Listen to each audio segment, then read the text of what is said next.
Death note. மரணத்துக்கெல்லாம் note புக்கா? பயன்படுத்தும் முறை. ஒருத்தரோட பேர் இந்த நோட்ல எழுதுறதுனால இறந்துருவாங்களா? முட்டாள்தனமா இருக்கு. இதை நம்ப நான் என்ன அறிவில்லாதவனா? எவனோ ஒரு வேலையில்லாத வெட்டி பையன் இதை போட்டுட்டு போயிருப்பான் போல. பேர் எடுத்துறதுனால எப்படி ஒருத்தன் சாவான்?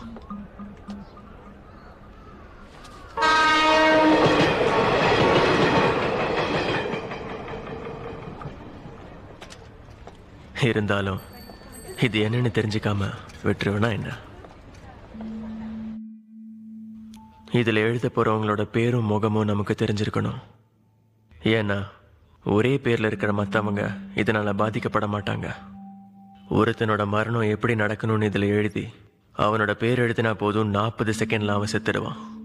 ஒருவேளை எதுவும் குறிப்பிடலைன்னா அவன் ஹார்ட் அட்டாக்ல சாவான். ஒருத்தனோட காஸ் ஆஃப் டெத்தை எழுதிட்டு டீட்டெயில்ஸ் ஆஃப் டெத்தை அடுத்த 6 நிமிஷம் 40 செகண்ட்ல எழுதலாம். ஒருத்தன் அமைதியா சாகிறதும் அணுவணுவா சாகிறதும் எழுதுறவன் கையில இருக்கு. அடிச்சு விடுறதுக்கும் ஒரு அளவு இல்லையாடா? இஷ்டத்துக்கு எழுதி வச்சிருக்கீங்க.